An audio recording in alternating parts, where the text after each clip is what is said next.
Screen पर देखिए, जिधर भी नजर जा रही है सब कुछ लाल है। पर सबसे बड़ा सवाल, और जिसके लिए हम आज बात कर रहे हैं, वो ये है कि आखिर इतनी बड़ी बिकवाली आई क्यों। बस इसी एक क्यों का जवाब हम आज ढूंढने वाले हैं। ये जो नंबर आप देख रहे हैं, 25,500, इस पर जरा गौर कीजिए। देखिए, ये निफ्टी का एक बहुत ही जरूरी सपोर्ट लेवल था। वो लेवल जहां हम उम्मीद करते हैं कि खरीदार आएंगे और बाजार को थाम लेंगे। और आज पूरा दिन बाजार बस इसी लेवल को बचाने के लिए जूझता रहा।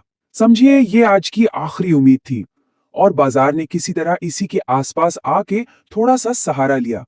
और सिर्फ इंडेक्स ही नहीं, बाजार की जो अंदरूनी सेहत थी ना, वो भी बहुत खराब थी। ये चार्ट देखिए, साफ पता चल रहा है कि हर एक चढ़ने वाले स्टॉक के सामने 3 स्टॉक गिर रहे थे। इसे ही हम टेक्निकल भाषा में कमजोर मार्केट ब्रेथ कहते हैं। मतलब सीधा है, गिरावट सिर्फ कुछ बड़े शेयरों तक नहीं थी, बल्कि पूरे के पूरी बाजार में फैली हुई थी। और सच कहें तो ये कमजोरी हमें पिछले कुछ दिनों से दिख भी रही थी। अच्छा, इस पूरे लाल समुंदर में एक ही चीज थी जो हरे रंग में थी, और वो थी डर। जी हां, इंडिया विक्स, जिसे हम बाजार में डर का मीटर भी कहते हैं। ये देखिए, लगभग 10% उछल गया।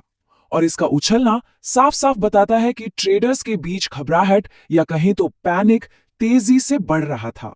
तो सवाल उठता है कि इस गिरावट के पीछे पहला और सबसे बड़ा कारण क्या था। जवाब है, हमारे अपने बाजार में मौजूद सप्लाई का जबरदस्त दबाव। अब ये इतनी भारी सप्लाई, इतना माल आ कहां से रहा था? ये आ रहा था फॉरेन इंस्टीट्यूशनल इन्वेस्टर्स यानी एफआईआईज की तरफ से। वो इतनी लगातार बिकवाली कर रहे हैं कि उन्होंने बाजार का पूरा तराजू ही बेचने वालों की तरफ झुका दिया है। पिछले कई दिनों से कैश मार्केट में उनका यही हाल है, बस दबाव दबाव और दबाव। और देखिए, हमारे विश्लेषण में एफआईआईज के लिए एक कहावत बिल्कुल फिट बैठती है कि खुद खाने आएंगे तो पूरा खाना खा के जाएंगे, और हमें देंगे तो प्रसाद जितना देंगे। मतलब जब वो बेचने पर आते हैं तो हजारों करोड़ का माल बेच डालते हैं, और जब कभी खरीदने की बारी आती है ना, तो बस 100-200 करोड़। ऐसा लगता है जैसे कोई एहसान कर रहे हों। ये सिर्फ हमारी अकेले की सिरदर्दी नहीं है, आप बाकी एशियाई बाजारों को भी देखिए, सबका हाल हमारे जैसा ही था, सब दबाव में थे।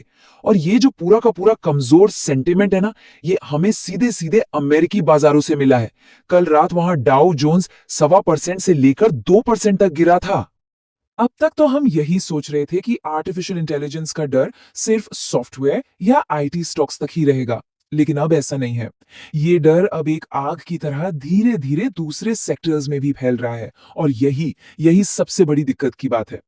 इसे आप एक एआई डोमिनो इफेक्ट की तरह समझ सकते हैं। सबसे पहला डोमिनो कौन सा गिरा? सॉफ्टवेयर और आईटी स्टॉक्स का। उसके बाद ये डर अमेरिका में फैल गया, लॉजिस्टिक्स और ट्रकिंग बिजनेस तक। और अब जो सबसे नई चिंता बाजार को खाई जा रही है, वो है कमर्शियल रियल एस्टेट को लेकर। और हमें एक बात गांठ बांध लेनी होगी कि एआई की ये जो चुनौती है, ये कोई छोटी मोटी टेम्पररी चीज नहीं है। ये परवेसिव और स्ट्रक्चरल है। परवेसिव मतलब जो हर जगह फैल रही हो, और स्ट्रक्चरल मतलब जो किसी बिजनेस के एक छोटे से हिस्से को नहीं, बल्कि उसके पूरे के पूरे बिजनेस मॉडल को ही जड़ से बदल रही हो। ये एक बहुत गहरी, एक बुनियादी समस्या है, और इसीलिए सेंटिमेंट पर इसका इतना गहरा असर पड़ रहा है।